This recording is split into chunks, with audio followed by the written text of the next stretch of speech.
supporting Slav TV. I've done more walking today than an illegal Mexican. Hello my friends, I'm here in Vancouver, Canada, where many Canadian patriots have shown up to show their displeasure with Sharia law and as well as Motion M103, which aims to quell Islamophobia. So I'm here today to talk to some of them and find out more. Let's go. I was locked up in home jail for many years just because I refused to submit to Sharia law, just because I wanted to practice my basic human right, which is my freedom of speech and my freedom of critical thinking and analyzing and thinking for myself. And I wanted to choose for my life the lifestyle that I want. As a woman who lived under Sharia law, we understand the pain that we gone through. Many women are suffering.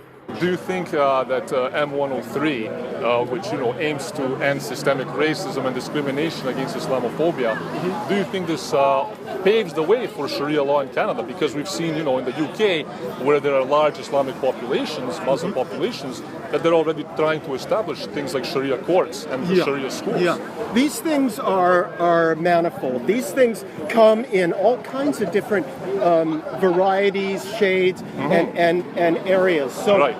For someone to say that there is no Sharia law in Canada is wrong. It's inaccurate. Right. There is Sharia law in Canada. If you are in a school where the children are separated, right.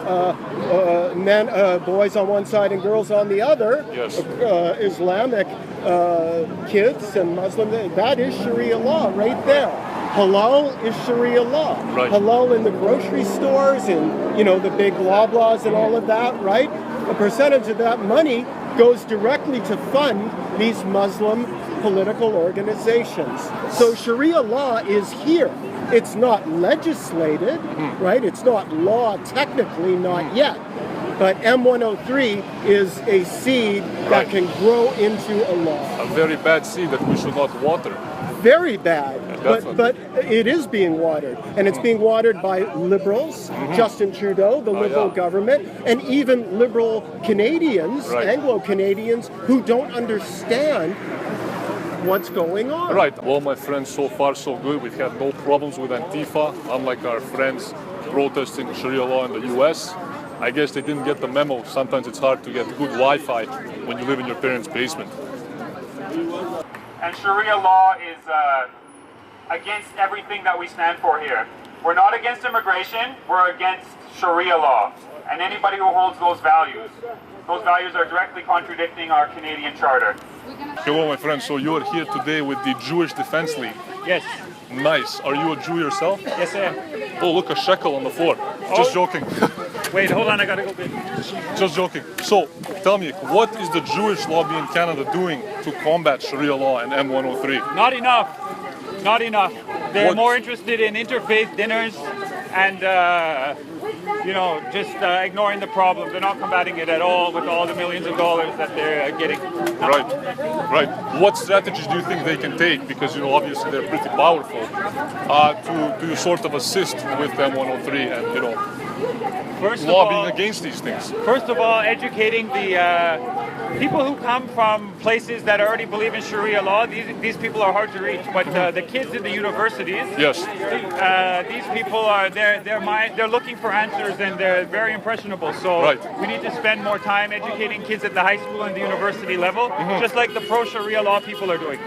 What do you think about Jewish politicians and activists, such as Barbara Specter in Europe, who openly promotes mass migration and open borders all across Europe? Do you agree with this? I don't agree with this, and it's the same story that we Jewish people have always faced from the Bible times to the Holocaust. Our leaders fail us, just like everybody else, leaders fail them. So we cannot rely on the leaders to lead us because they are not interested in that. They're interested in keeping the monopoly going. So we have to do it at the grassroots level. It's the only way, like this.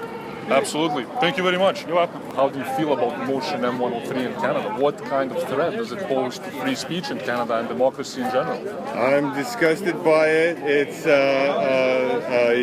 right now it's not a law per se, but it's a further continuation of this pushing of this Islamic Islamophobia, these victimhood, this victim identity politics have just gone so far out of control. The person with the pink shirt on that says anti-bullying is the biggest bully out there, yes, and the biggest we got yes. yeah, and we've got to call them out. This it's only going to get worse. If you can't say the blaspheming thing about Islam and Mohammed. We should be able to criticize all religions equally, correct? Exactly, but if they're not going to, but they criticize the Christianity, they criticize the Christendom as ruthlessly so, because these people are socialists, and the socialists are so anti-Christian. Absolutely. Justin Trudeau, being a globalist, being someone who's will pander to the United Nations because he wants a seat on the UN Security Council, he'll do their will. And their will is to focus on Islam, because the controlling nations of the United Nations are Saudi Arabia and various other Muslim countries. So Trudeau does their will, and their will is to save the Muslims and let the Christians die. Yes, I'm very scared. I don't think we'll have enough goats for these people here in Canada.